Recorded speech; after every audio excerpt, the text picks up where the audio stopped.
Il y a malheureusement cette menace qui plane sur les crypto-monnaies et qui pourrait faire énormément chuter leur cours en 2023. Donc attention, ça n'empêche pas que sur le long terme, l'avenir des crypto-monnaies est radieux. Mais à court terme, durant toute l'année 2023, il est possible que ça soit très mouvementé et que le cours des cryptos chute encore très bas.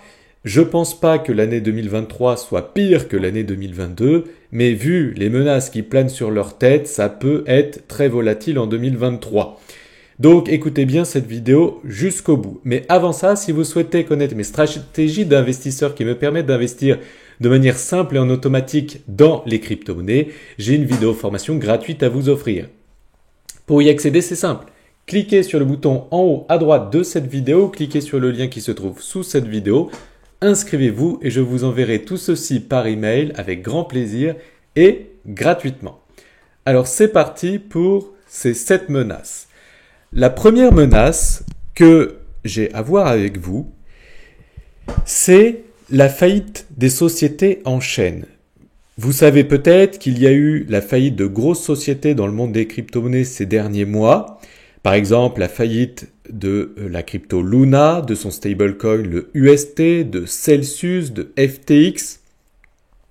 Et peut-être que d'autres cadavres vont sortir du placard dans les mois à venir. Malheureusement, on ne sait pas quelles entreprises du secteur des crypto-monnaies peuvent faire faillite dans les mois à venir parce que forcément, ils ne crient pas sur tous les toits qu'ils sont en difficulté parce que sinon les gens vont faire un bank run, vont vendre leurs actifs ou vont retirer leurs actifs et ils vont tomber encore plus en faillite qu'ils ne le sont déjà. Donc forcément, on a l'impression que c'est calme. Mais en backstage, derrière la scène, il y a des choses qui se passent et il y a peut-être d'autres sociétés qui vont faire faillite dans les mois à venir qui pourraient faire chuter le cours des cryptos. Et en l'occurrence, malheureusement, l'une des plus grosses sociétés au monde de crypto est dans une mauvaise posture. Comme vous pouvez le voir à l'écran, depuis 2 mois, Genesis a gelé les retraits face à la crise de liquidité qu'ils vivent, entraînée par la chute de FTX. En fait, Genesis avait 30% de leur capital ou une bonne partie de leur capital chez FTX et malheureusement comme FTX a fait faillite, ils peuvent plus retrouver leur liquidité. Et en plus de ça, 60 employés ont été licenciés, ce qui représente 30% de leurs effectifs. Et en plus, cet été, Genesis avait déjà licencié 20% de leurs effectifs. Donc ça veut dire qu'ils ont licencié 50% de leurs salariés en l'espace de quelques mois. Et ça ne veut pas dire que la société est en pleine expansion. Malheureusement, c'est un souci. De plus, l'un des dirigeants de la plateforme d'échange de crypto-monnaies Gemini, qui est un exchange comme Binance mais très connu aux États-Unis, accuse le courtier Genesis, dont je viens de vous parler, de ne pas agir pour débloquer les presque 1 milliard de dollars de fonds gelés après l'effondrement de FTX. Donc en fait, Gemini, qui est une plateforme exchange, a sorti Gemini Earn, qui permettait de générer 8% par an. Et en fait, Gemini, du coup, avait déposé une partie du capital de leurs clients sur Genesis pour qu'il fructifie. Et le souci, c'est que c'est un problème en chaîne et Genesis ne rend plus le capital à Gemini. Donc ça, c'est un problème et on peut voir qu'en fait, tout cela est lié. Genesis possède aussi Grayscale et Grayscale, c'est un fonds d'investissement qui possède 650 000 bitcoins, donc 11 milliards de bitcoins. C'est énorme. Et du coup, si toutes ces sociétés que je viens de citer sont en difficulté, et ça a l'air d'être le cas, donc on ne sait pas si elles vont s'en remettre ou pas, mais Genesis, Gemini et Grayscale, si l'une ou les trois d'ailleurs, parce qu'elles sont assez intimement liées, ont des problèmes de liquidité, ce qui est déjà le cas d'ailleurs pour Genesis, et qu'ils vendent leurs actifs Eh bien, s'il y a 11 milliards de dollars de Bitcoin qui est vendu, forcément, ça peut faire chuter le prix du Bitcoin énormément. Donc ça, c'est un problème. C'est la première menace, c'est les cadavres qui peuvent sortir du placard en 2023. Ensuite, c'est la deuxième menace, c'est le résultat du procès de Ripple. Vous le savez, Ripple est en procès depuis des mois, voire même des années, pour savoir en fait si XRP est pris comme un titre non enregistré ou pas, un security ou pas. Et donc, en fait, un avocat explique d'ailleurs, si le procès gagne, ça ferait exploser forcément le prix du token XRP, mais par contre, s'il chute, ça ferait chuter son prix de 25%. Mais c'est pas tant ça le problème. Le problème, c'est que si Ripple XRP perd, eh bien, ça veut dire que la SEC pense que le XRP est un titre non enregistré. Mais au final, du coup, si la SEC pense ça de XRP, elle le pensera sûrement pour quasiment toutes les autres crypto-monnaies. Et le prochain sur la liste, ça serait Ethereum.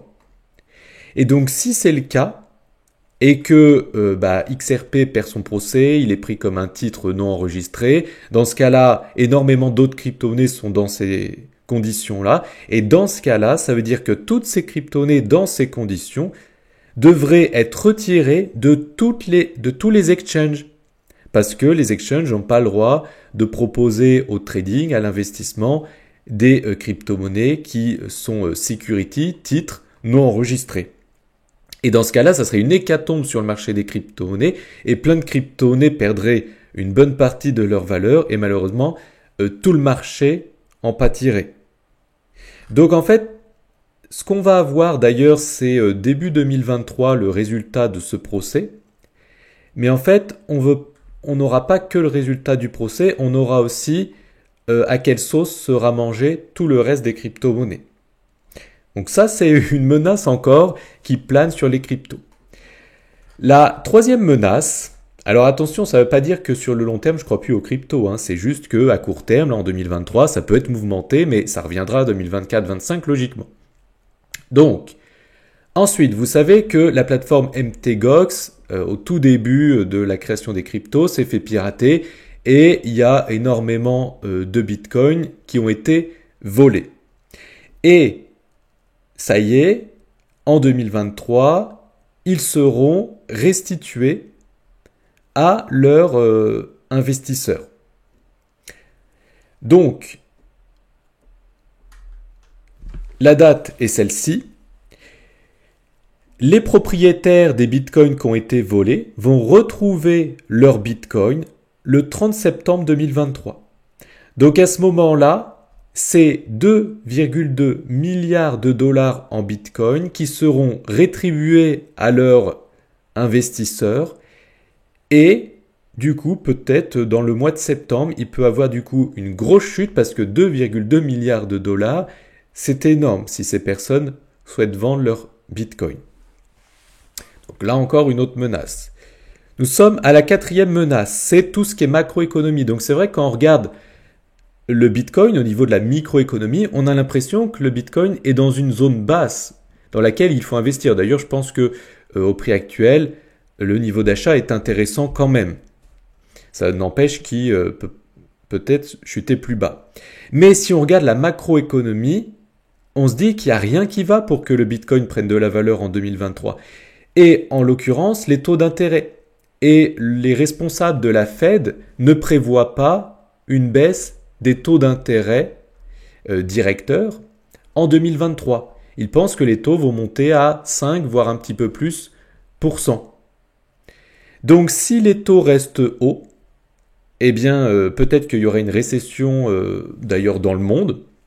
Si c'est le cas, ça prendra plusieurs mois à s'en remettre pour que l'économie reparte.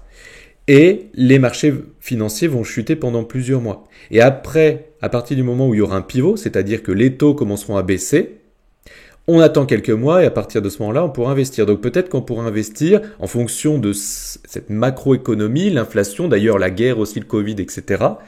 Eh bien en fonction de cette macroéconomie, eh bien on pourra investir à ce moment-là. Peut-être que ça sera que mi ou fin 2023. Donc ça aussi, c'est une grosse menace qui vole sur nos têtes. Ensuite, il y a Shanghai. Shanghai, qu'est-ce que c'est ? Eh bien, c'est une mise à jour du réseau Ethereum qui va arriver.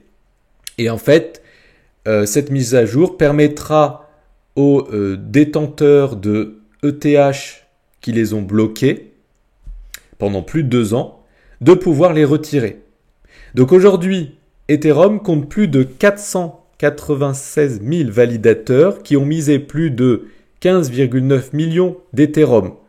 Ça représente 20 milliards de dollars d'Ethereum au prix actuel.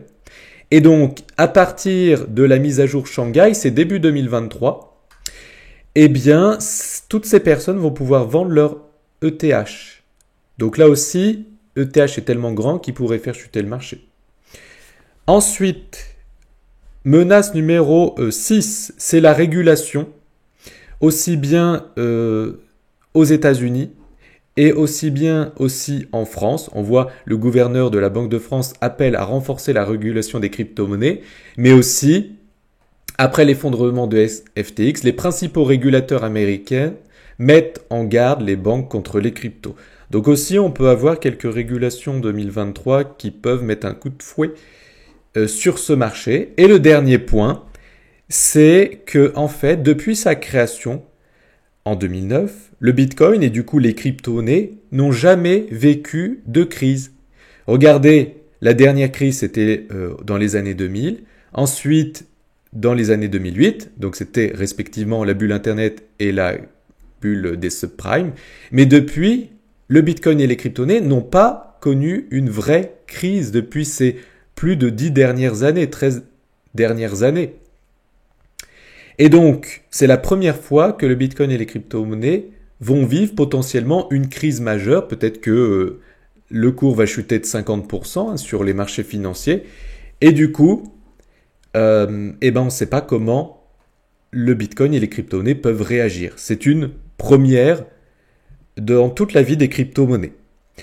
Donc, attention, ça n'empêche que, selon moi, l'avenir des crypto-monnaies est toujours radieux sur le long terme, mais l'année 2023 peut être un petit peu volatile, donc ça sera des super bons points d'achat pour garder plusieurs années, 3 ans, 4 ans, 5 ans, parce qu'on est convaincu que fin 2025, le Bitcoin vaudra peut-être plus de 100 000 $.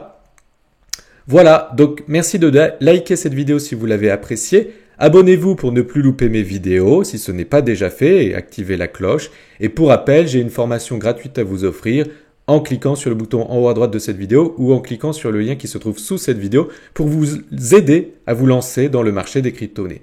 À très bientôt dans une prochaine vidéo si vous êtes abonné, j'espère. Ciao!